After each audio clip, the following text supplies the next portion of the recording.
Alrighty.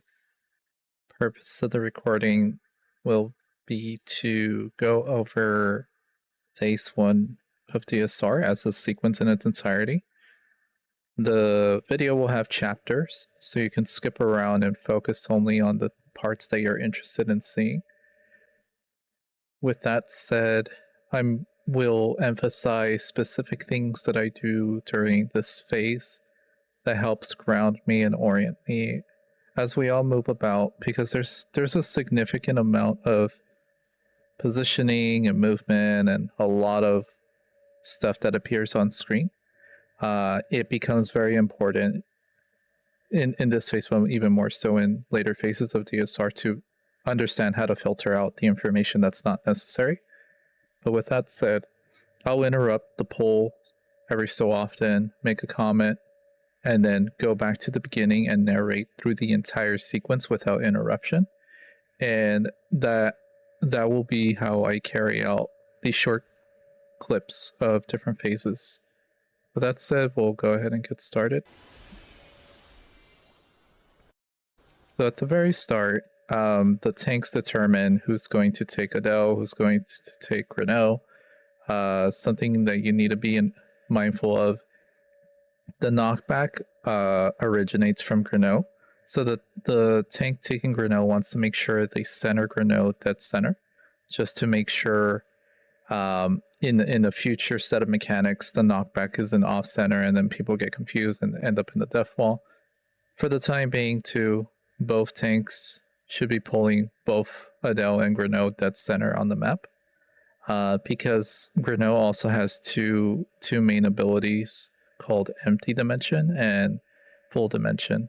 He starts off with Empty Dimension. It's just a donut. Make sure you're in range of that donut so that you don't die to getting cleaved by the donut, which is once again why it's really important for the tank handling Grin. Make sure to try to center him as much as possible, just so it doesn't lead to any confusion for everyone.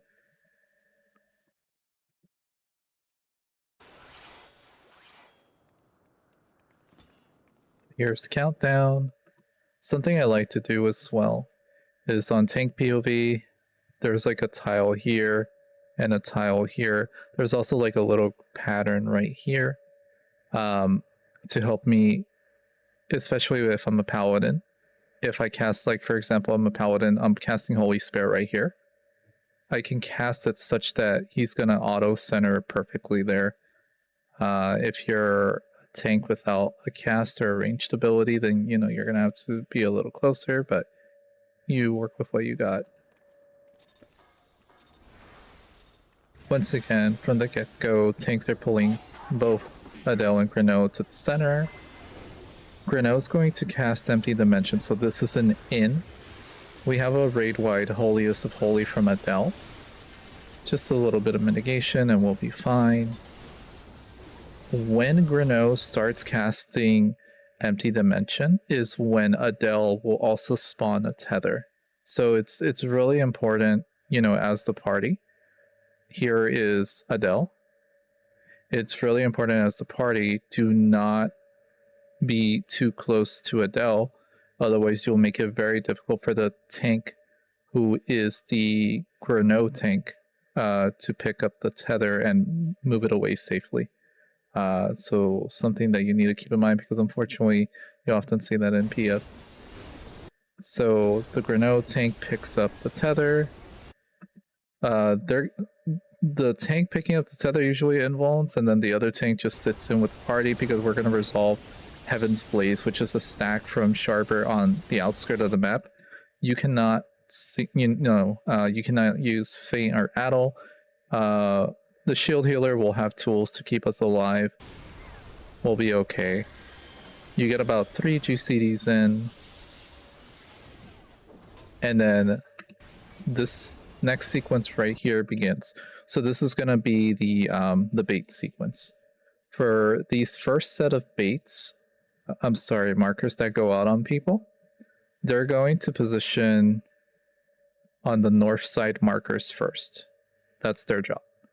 So that's where they'll position, and then they'll be fine. It's very much use your eyes and plant. Try to avoid any overcorrection, try to avoid any sort of like flexing for a person who's also trying to flex. If you get there first, plant and you stay there. For the other side of the party that did not get a set of markers, they're gonna bait a conal stack that has to be resolved. So they just hang out on Grino's butt. And that's all there is to it, because there's going to be a second set of markers. Second set of markers will resolve on the south side, and then the north side that resolve these markers are just going to do the same stack here, then they'll get blasted. While the second set are positioning here. Something of note too, the way these markers are set up is for uptime. As long as you're dead center in each respective marker, as you can see how I'm highlighting here, you will be safe. You will not cross baits, and you should avoid death.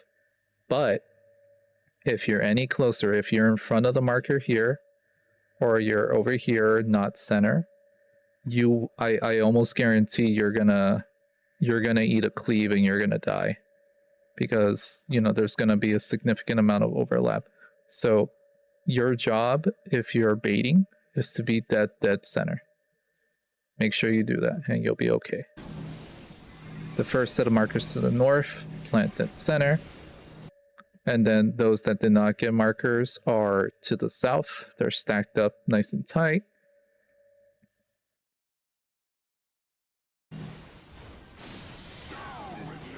And then you just repeat. Yellow, make sure you're in the middle of the marker, and great. So that resolves that sequence. Now for this next sequence, there's going to be a few things going on. As you saw, Adel's going to land at the outskirt. The party should be, still hitting Grino over here, while Adel's over here. Adel is going to cast Holy as a Holy, which is going to be a raid wide. Faith Unmoving is Grino's knockback. So you can use knockback mitigation while Adel prepares his raid wide Holiest of Holy. And Adel's going to do one of two things. He will either dash from our POV, he'll either dash to the left or he'll dash to the right. It doesn't matter. But when he dashes, what you're going to need to do is, if he dashes, for example, to the left, when you're knocked back or whatever, pretend that we're positioned here where I'm drawing this circle. If he dashes to the left, you need to beeline, move straight and swiftly to the safe spot on the same side that he's dashing. This is how you resolve the Adel dashes.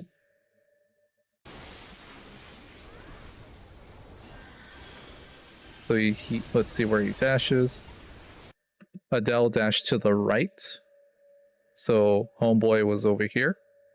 He's dashing to the right. Therefore, us positioned relatively here, we will need to beeline our butts and make sure we end up on this little point right here on the triangle. Do not delay, do not hesitate, just beeline over. Do not like make a curve here. Do not, definitely don't go over here, otherwise you're gonna eat a puddle. Do not do either of these movements. You're just gonna go straight shot, straight to the safety zone. Because the way to boil down this mechanic is like the points on these triangles right here, as you can see, and they're over here too, on the opposite side. Everything's mirrored. These are going to be your best friend for dodging the Adel dashes. Going to clear this out, and then we'll go ahead. So as you see, dash to the right, party is beelining to that point. And then there's a few things that happen here. So this concerns the tanks. When we beeline to safety and we're in position right here on the little point on the triangle, and as you see the puddle, The tank who was tanking Adel, you're waiting to see, you know, the puddle that went off over here. As soon as that you see it go off, then you can go from the safety point where I'm drawing and just make a straight shot. And you can position relatively here. You're going to want to pop your invuln from the point of reaching the safe zone right here, and then move accordingly here. Because what's going to happen is Adel, after he's done dashing all over the map, he's going to come crashing down on the main threat who has threat on Adel. In which case, you know, if the Adel tank is alive and nothing happened, Adel will land on you. So I'm going to continue. And there we go. As soon as Adel lands, the tank handling Adel, in which case it's the Dark Knight in this example. The Dark Knight was the Adel tank. The Dark Knight has to be prepared to interrupt Adel, because Adel is going to cast, and we have to interrupt it, otherwise he's going to heal Grino. So Adel has been interrupted. Now, your job as tanks, you will need to bring both Adel and Grino, ideally dead center. Dead center once again, because we're going to enter what I like to call the PlayStation sequence. So once again, bring bosses dead center. Grino is going to cast Faith Unmoving, and we will see how to proceed from here. Bosses are being brought center. Grino is the source of knockback. So you'll notice on my POV I'm targeting Grino because I need to know where his body is. So I prepare for where the knockback is going to be. Because if Adel is dead center but Grino is off somewhere in Narnia, it doesn't matter where Adel is because the knockback is going to come from Grino. And so Charbert starts casting Heaven's Flame. Grino is going to prepare Faith Unmoving for the knockback, and we're doing PlayStation. We have a macro set up for this, and you just need to study the toolbox. The general configuration is the X's are on the north and south, the triangles are on the northwest, southeast, the squares are on the northeast, southwest, and the circles are east and west. This is the general configuration for PlayStation, and you just literally need to use your eyes and position accordingly. What is important to note though is the tethers that spawn are will break based on distance travel. So for example, let's look at the triangles right here. The triangles are basically holding hands, they're right next to each other. So when the tethers spawn and when they move into position, the tethers are going to snap immediately, because when the tethers spawn, there is very little distance between the triangles. And because there was very little distance between the triangles, any additional stretching is going to break the tethers. Now let's look at the circles. We have a big problem going on with the circles. There's a circle right here, and then there's a circle over here on the opposite side of the map. And I am exaggerating, but it's for good reason, because if the tethers spawn for the circles at this distance, it's going to be impossible for those tethers to break. Just to emphasize, we need to be nice and tight in position before the tethers appear. Otherwise, you're guaranteed going to die to Heaven's Flame once we're all knocked back, and then we're all going to explode. So I'm going to let the clip play. So you'll notice right now, PlayStation went out. Tethers have spawned. And there we go. Something to note is as soon as the tethers break, we need to interrupt Adel because he's going to immediately cast yet another Holios Hollowing to try to heal Grino. So this is going to be Tank 2 or Range 2's responsibility.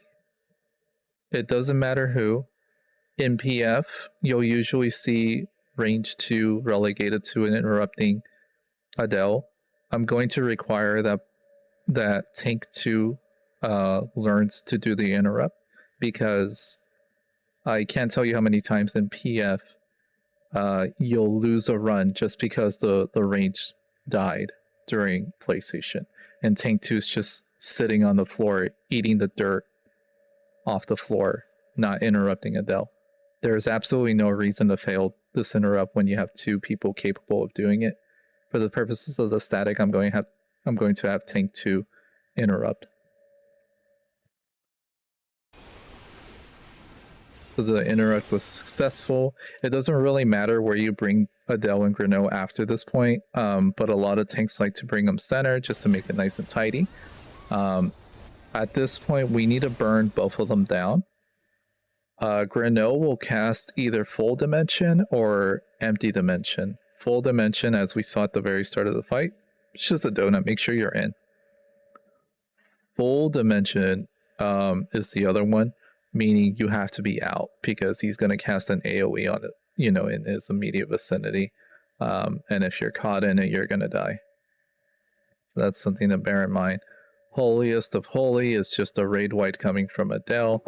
Mitt, heal, make sure we don't die to damage. It's not too difficult. And after this raid white and empty dimension or full dimension, there's going to be the third and the last interrupt on Adel. Holiest Hollowing yet again. This is going to be tank 1's responsibility. So tank 1, who took Adel at the beginning, is going to interrupt this third and final cast for Adel.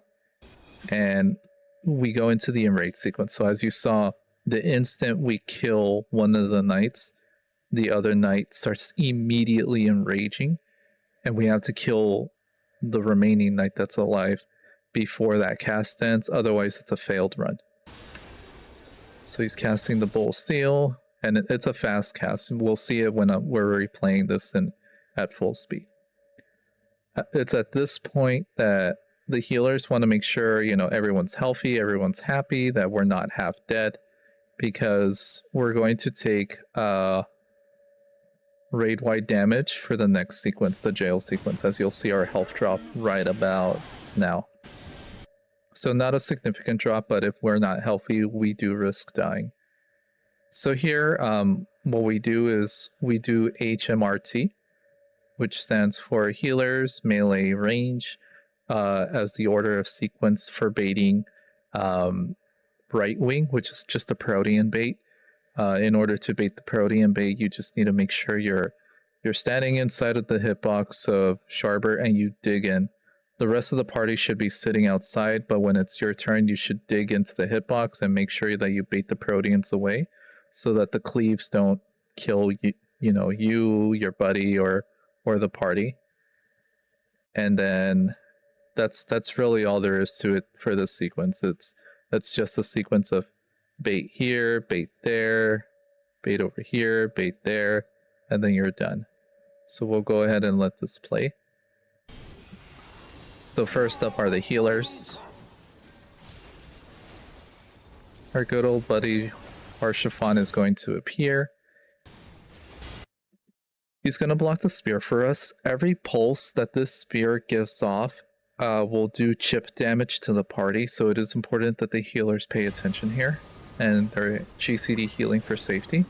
Additionally, we need mitigation when we start taking damage from the Protean bait, because the Protean bait also hurts quite a lot.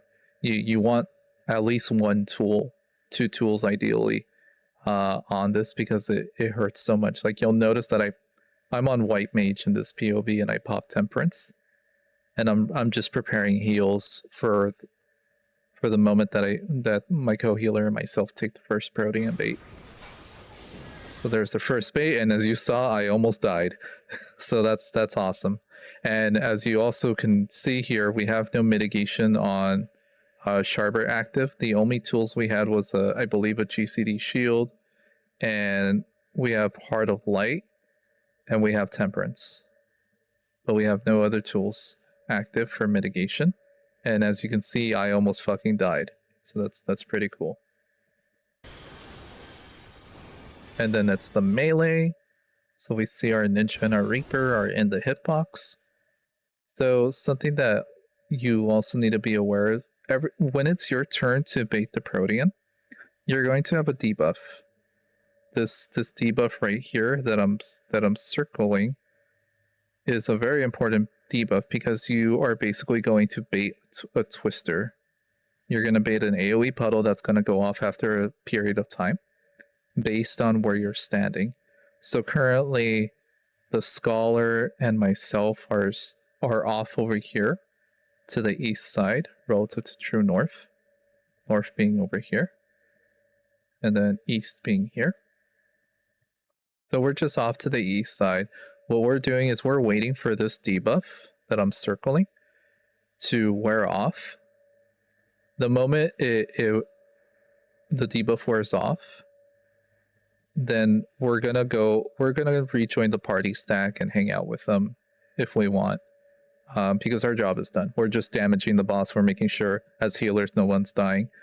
The melee are going to do the same thing. So once they bait their Proteans, what they can do is they can actually kind of like outside of the hitbox though, maintain max melee distance, sit here, whack Charbert, and as soon as their debuff falls off, then they can join the party. You don't have the melee don't have to go far away and disengage. You can keep max melee. It's just important that the range, once again, do not bait the Protean and kill the melee that are going to be over here at max melee outside of the hitbox when it's their turn to bait the Protean. And then that's really all there is to this sequence. Pure Heart lasts for 35 seconds. It's a range turn next. They bait the Protean, and so the range are going to the east. The tanks are baiting, and we're almost at the end of the cast bar for Pure Heart. This is heavy raid-wide damage, so we do want to put tools on this. Faint Adel, Reprisal. This hurts a lot.